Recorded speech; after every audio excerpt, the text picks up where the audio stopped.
Welcome everybody. My name's Kyle Menig. We're going to get started here shortly. Just want to give people a chance to log in.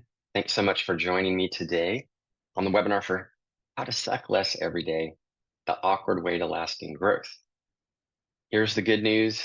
Welcome in. You made it. You're in the right place, the right spot. And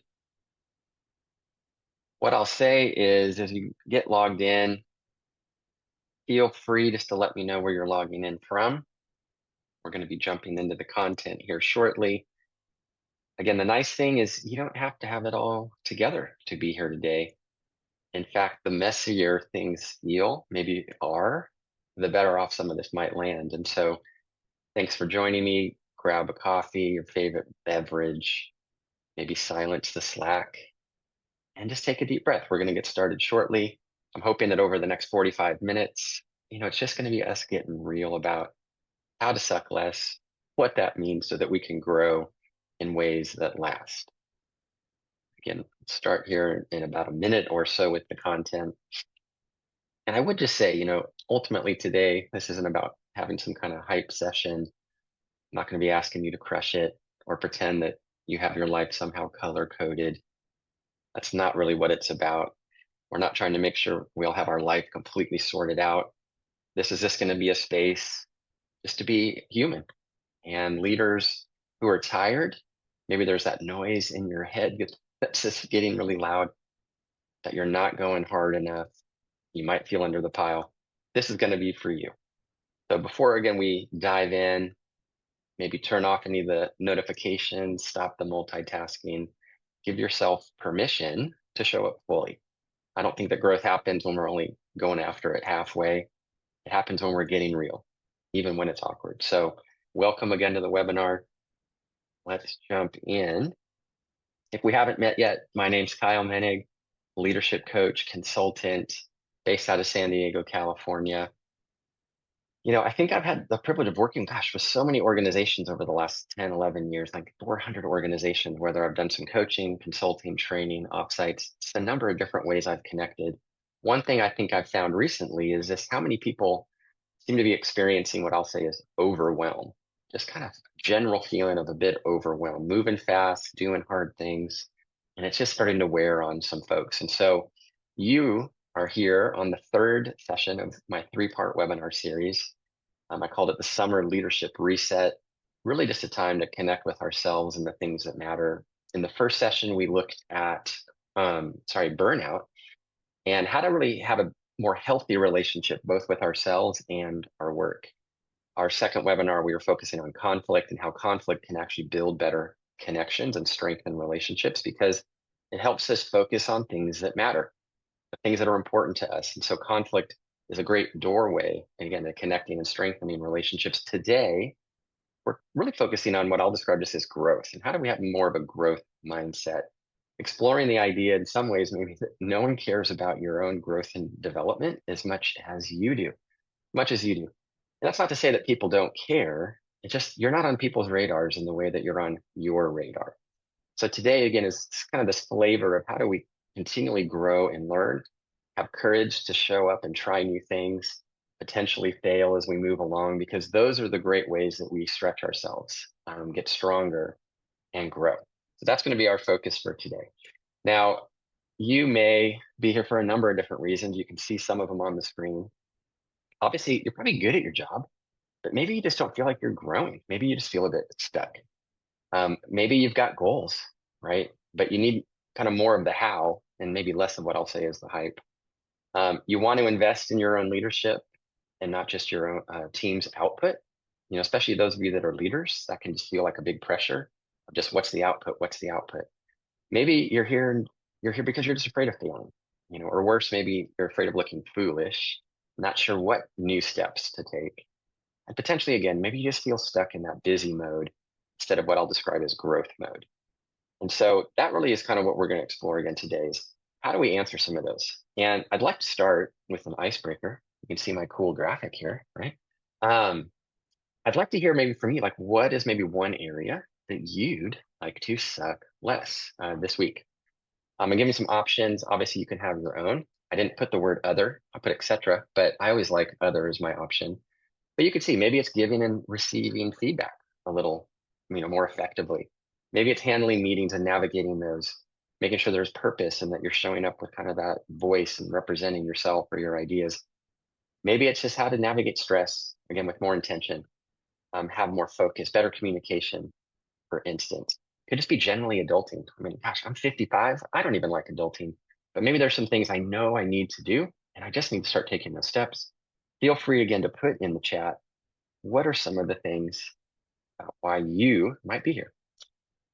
Yeah, I like that, Keith. Being more present in conversation, active listening. Uh, I feel like there's a dagger in my own heart, Keith. Oh my goodness. I totally, that's one of those things too. Now you bring it up. That is funny.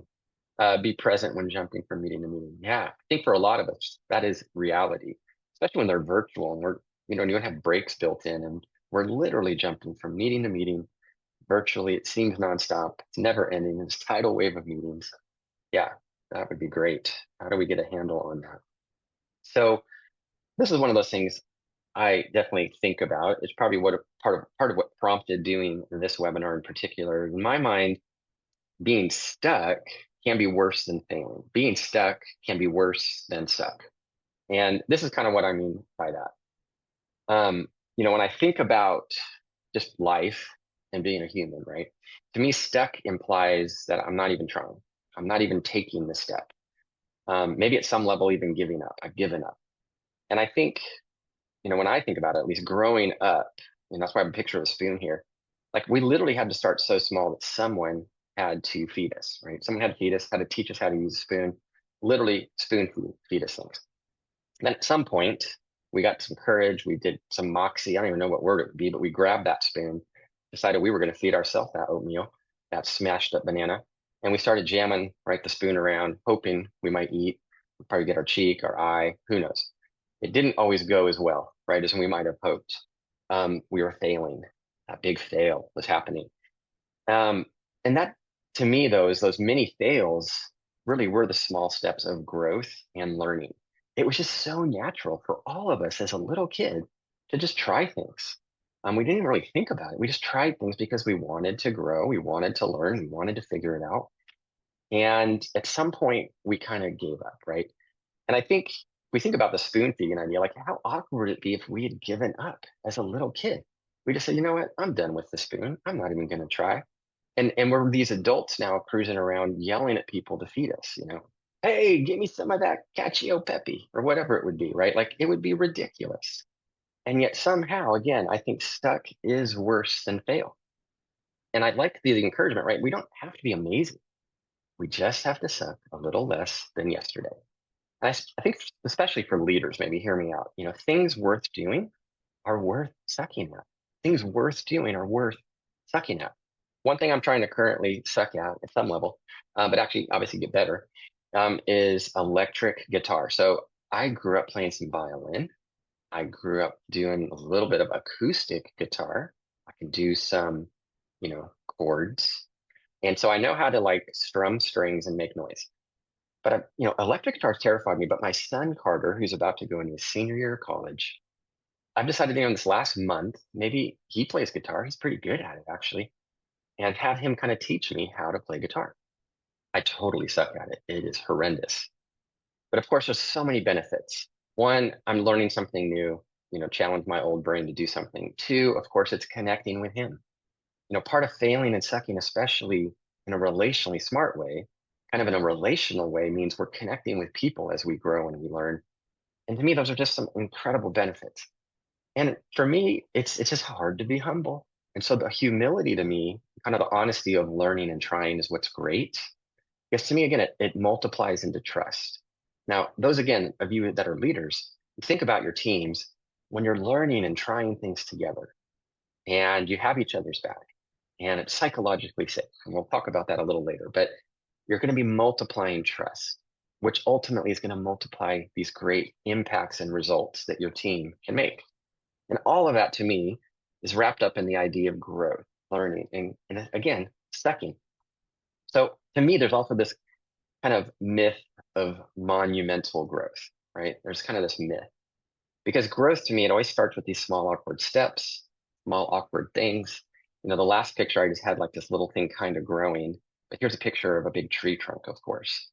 And I think the idea here, as you can see on the screen, quick change often seduces, right? It seduces, but it's a trap. Quick growth, and to me, kind of implies that teams are chasing just big breakthroughs and not really focused on the basics. Going after the big wins, right? They're trying to move fast. They're probably moving through people. There's a lot of organizations kind of moving through people just to get to a goal, but they're not focused on the basics, so the health isn't there. Now, if you think about this big tree, of course, it's taken a long time to get this big. So maybe share in the chat again, do my best to pay attention. Um, what do you think are some benefits that it that come from this tree taking a long time to grow? Benefits to the tree, maybe benefits to the environment, humans. Just give me a couple thoughts on what you think, just a couple benefits of the fact that this tree took a long time to grow. I'll share a couple of mine, of course. So Keith, yeah, strong roots, love that. Yeah, and there's benefits, right, to have those strong roots. It can withstand different change and things in its environment aren't going to take it down. Yeah, Colleen, yeah, stability. It is stable, right? Again, it can withstand things that are happening. I love that. Not that we want to chop this big tree down, of course, but all right, there'd be more products, right? Because of this tree. I mean, so many different things. There's more shade, potentially, depending on the tree. Anyway, we could go on and on. I'm not even coming up with good ideas. But to me, I think, again, growth can happen, really sustainable and scalable growth often happens in kind of some boring ways because we can focus on the basics of just communication, connection, trust, these things that help us. And from a personal standpoint, some basic things of just we have to try things, right? To do the things. We have to try the things to do the things. Can't just know about them. And so, where it'd be helpful even to hear from you. Where are some of the ways you see your organization kind of leaning towards and kind of going after quick change? What are some of the ways you think your organization, teams, your leaders can do this, get caught in some of the trap, and maybe even a consequence? Is there a consequence? What's the consequence to an organization, team, or leader just going for the quick change? What are some thoughts? Again, feel free to put it in the chat. Yeah, loss of communication. Yeah, we're just moving so fast. We don't even know what we're doing. We're not connecting well. Again, maybe without trust, we're not sharing the real things going on. And that just multiplies some separation. I like that. Not all the ideas on the table. Yeah, especially if we don't feel like it's a safe place to bring up ideas that might slow down the monumental growth that people are pursuing. We might be afraid of putting something out there. Yeah, I like that. Less personal, kind of just skipping over people to get somewhere. Disconnect with, yeah, leaders and teams. Oh my goodness. And just missing out on, yeah, understanding just some of the basic business processes. We don't even know sometimes what we don't know. We don't even sometimes know what we're missing. So again, that myth can get in the way. And so I think, this quote from Bill Gates, always challenges me just as a human and a person. But, most people overestimate what they could do in a year and underestimate what they could do in a day. There is so much we can do with kind of these small steps that we make every day. We consistently show up. We listen. We communicate well. We're present. We're trying new things up. We're trying to move forward, that growth and learning each and every day. Now, one thing I also think about is a quote I've probably thought through and chewed on for 25 years now is maybe less will happen in a year than you might hope, but more could probably happen in 5 years than you ever imagine. But to me, they relate because there's this idea of if I'm consistently moving forward, doing great things with people, challenging myself, showing up with courage, we're going to accomplish some great things. I'm going to grow, develop. And that's what the mindset shift probably needs to be, is just that reminder, because we all have heard this, we know it, some level we believe it. We just don't always, we might forget it, I would say, but we just don't always live it. Is that progress, right, is better than perfection, right? We need to kind of embrace kind of the mess of moving forward at times, just as we might have when we were little kids.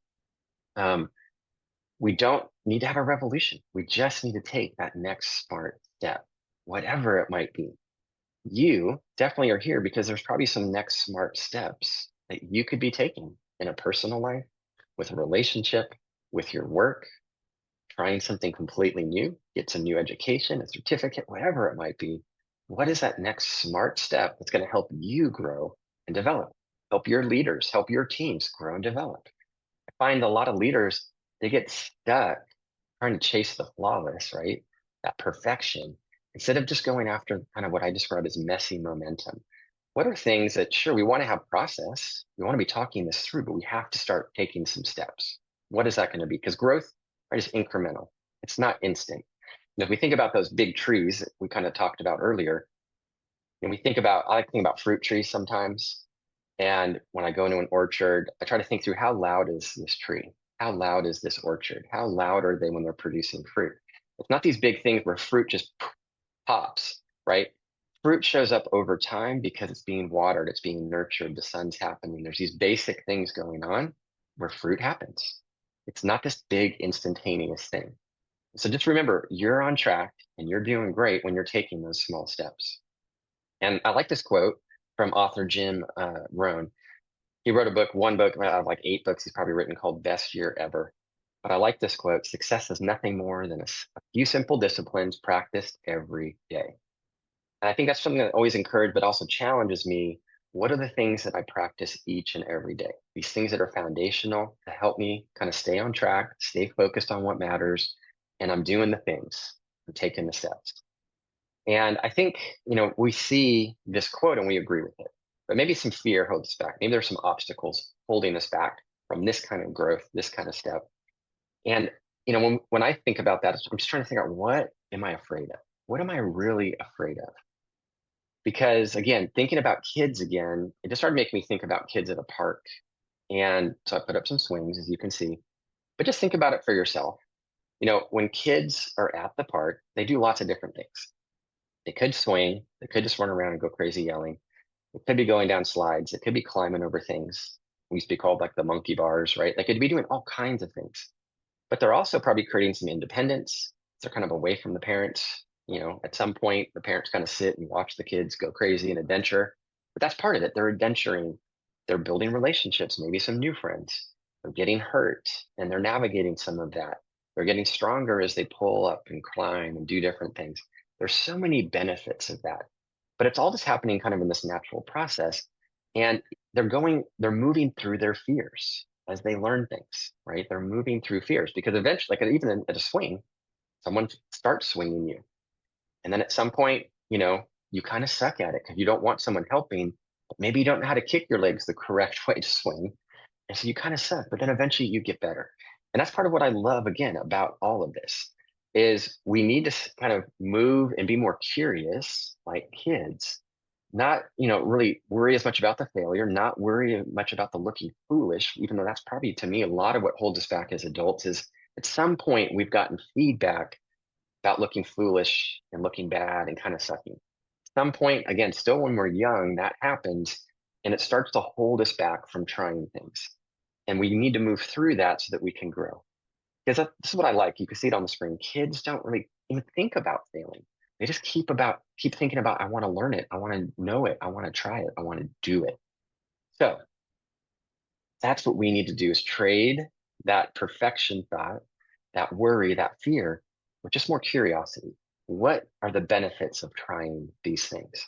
And I think reclaiming the awkward is what I might describe it as, is how leaders kind of unlock some of that courage and creativity within their own people, within their own teams. And we just have to remember that, suck really is part of success. Let's be honest, it's the start of the word success.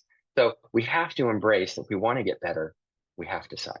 So some of the micro moves are going to help you there is just to remember tiny changes, but big impact, right? Big culture impact for you and for the teams and leaders you're working on. And I think there's a few examples of how to lead this. So it could be ending a meeting with things like, what's one thing that we could do better next time? Even about the meeting itself. Are there some things we could do? Ask the team, put it out there. But as a leader, that can be scary. But you're trying to grow and trying to get better at it. Maybe it's you start a Slack thread if you have Slack, suck plus what I've learned.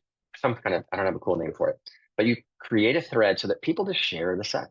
What are they trying? How are they trying to improve? What are they learning now? Maybe you have a poster or post-its Just say suck less at blank every day. And have someone, maybe it's not every day, but just suck less at and it's blank today. And people just fill in the blank, something like that. But we need to encourage these small steps. And I think just emphasizing that this is relational, especially on teams, especially with leaders in organizations trying to create culture, emphasize that this kind of growth and learning is a relational process.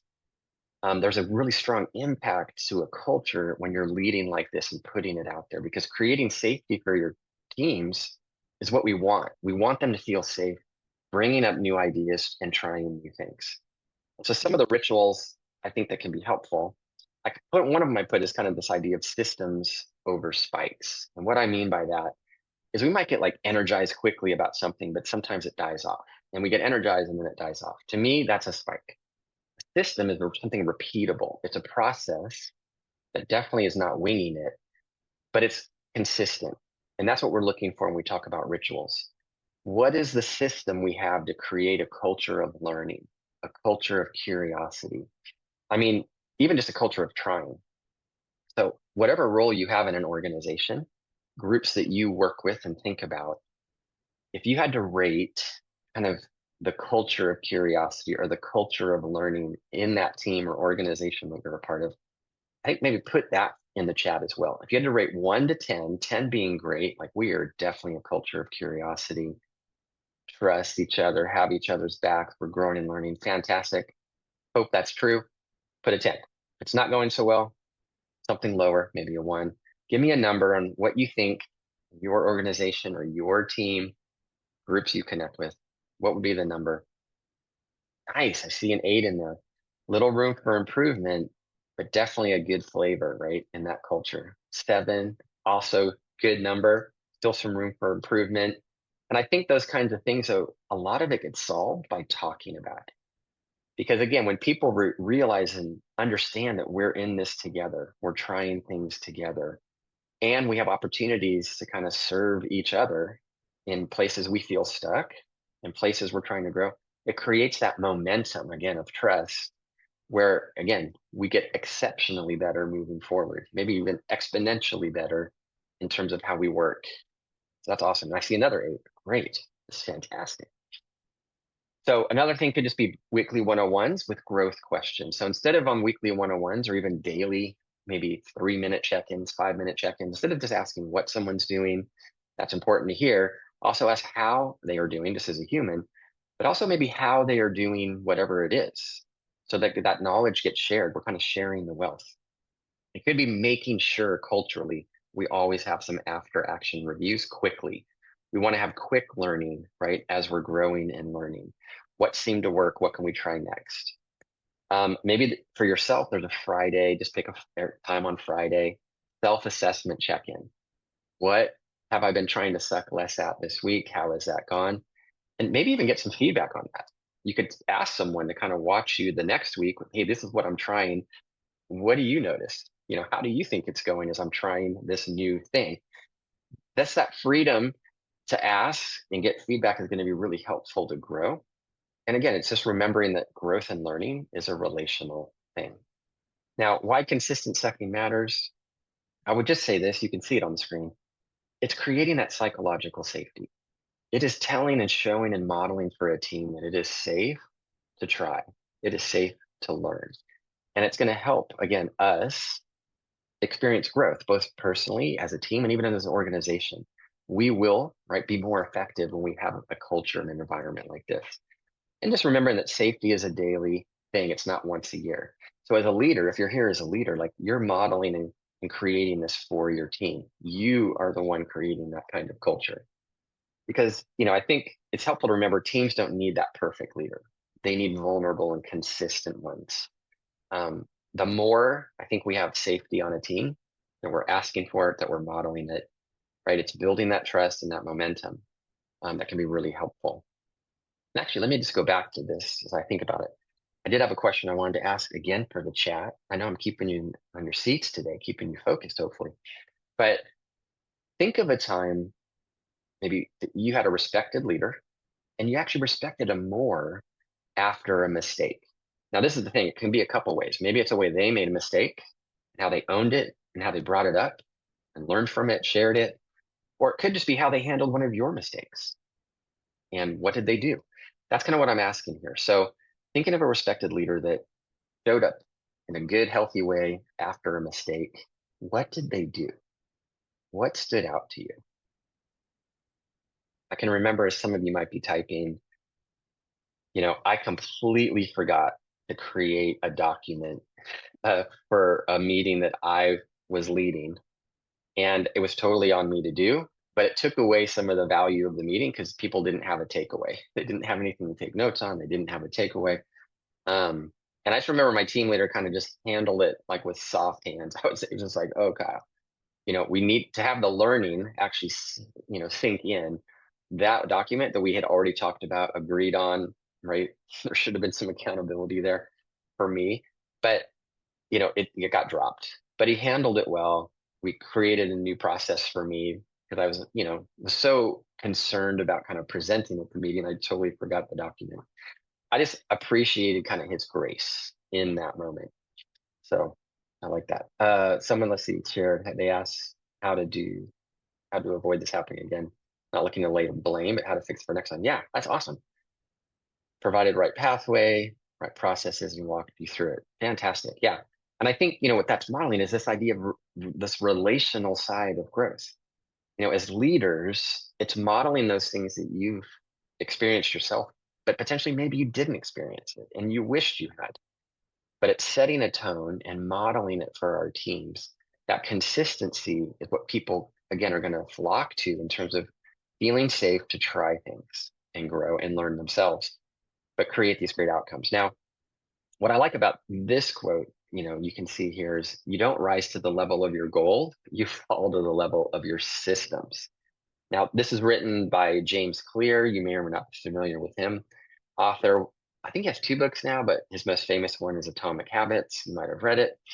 But it's just this idea of creating these habits, these ways of working, these systems that keep us on track and keep us moving forward. And I would suggest they give us that ability to try, to take a new step, to try new things.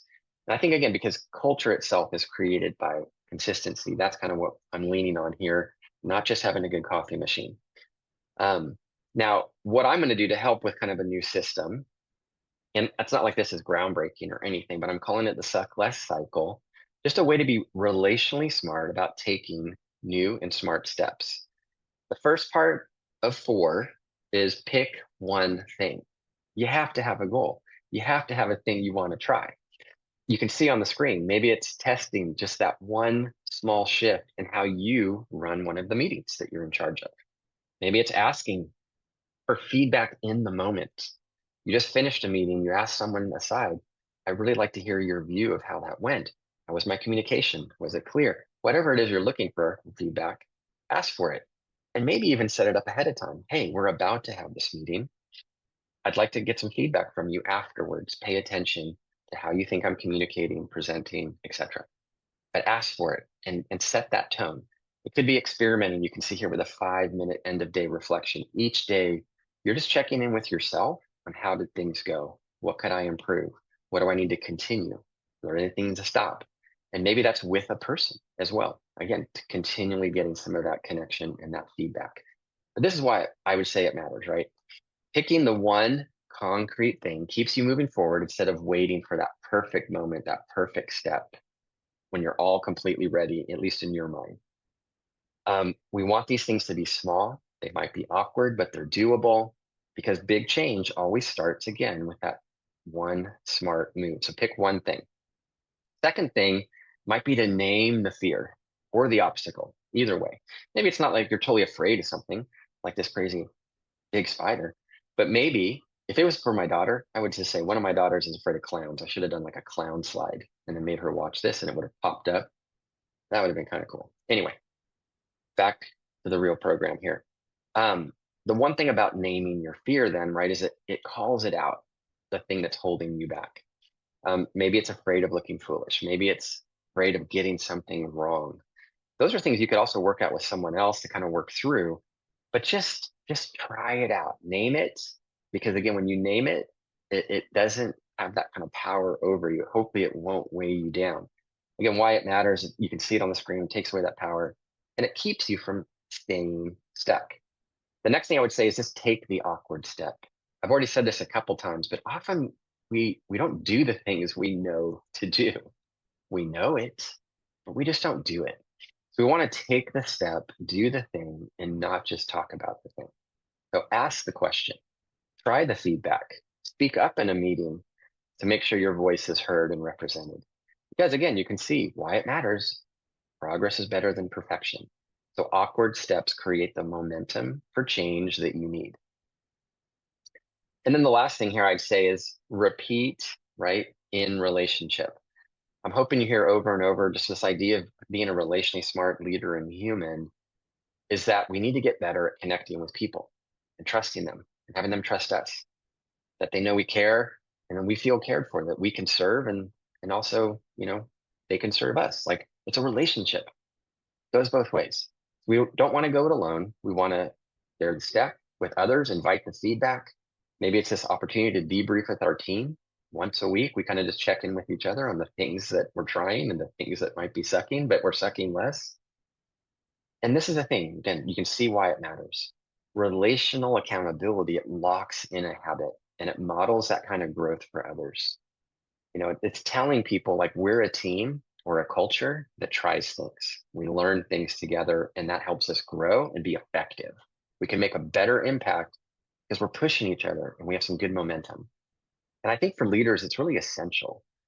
A couple things here. We want to explore, like when we don't know things, we need to explore. We need to explore together and get different views, lenses, ideas.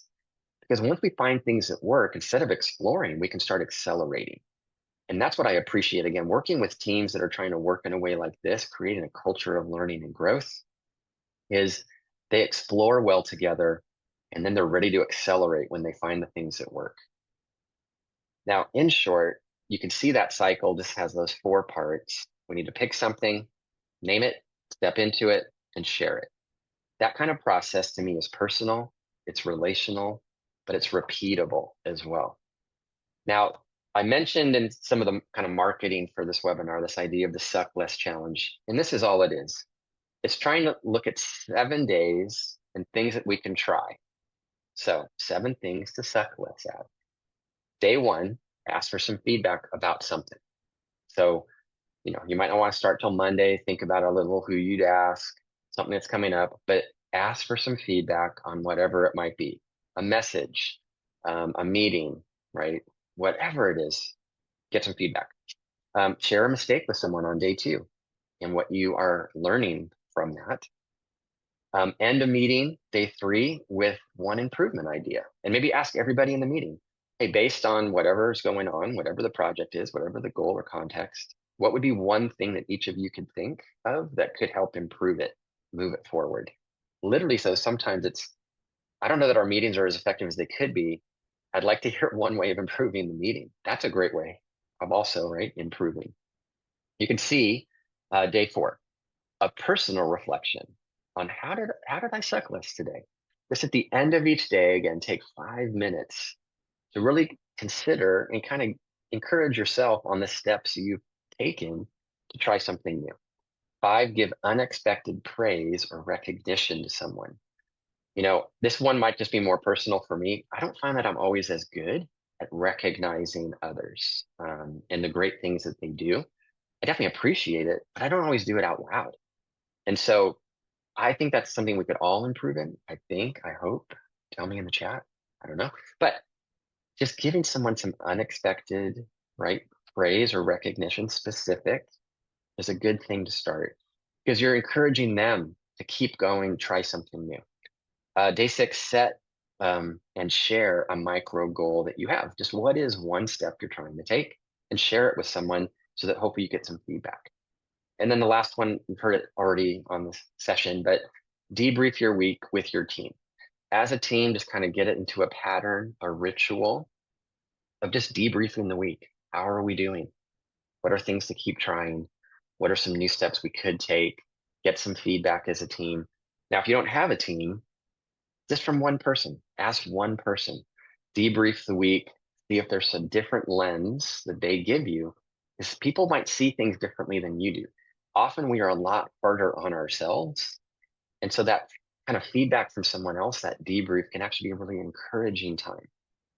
And ultimately, it's remembering that growth is intentional, right? It's not heroic, it's not instant, it's intentional. And so, a few things here I think that stand out to me is this idea that we just want to be more honest and not worry about being heroic.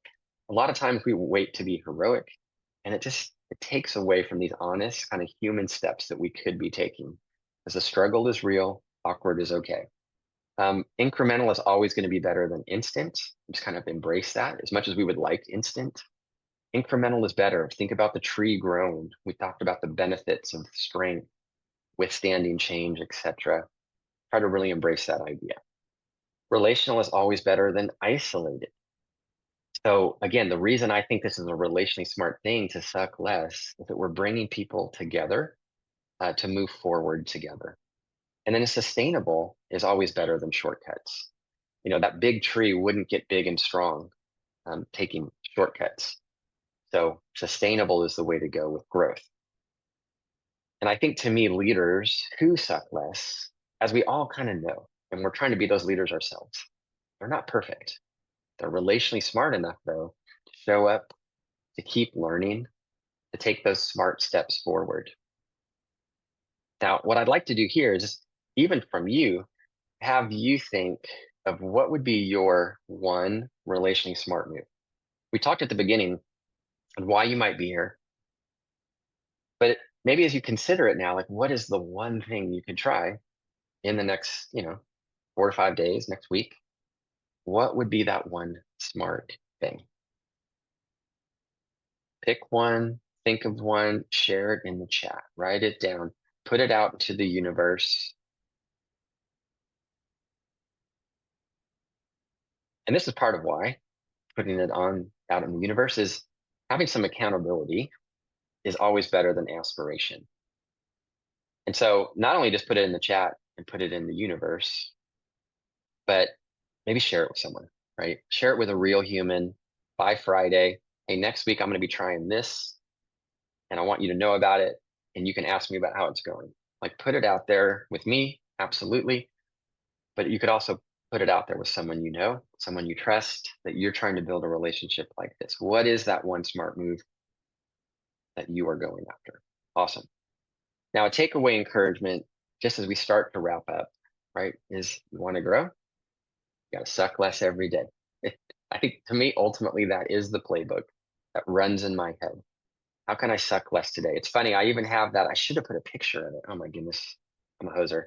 But on my golf club, it's like imprinted on my golf club, suck less every day.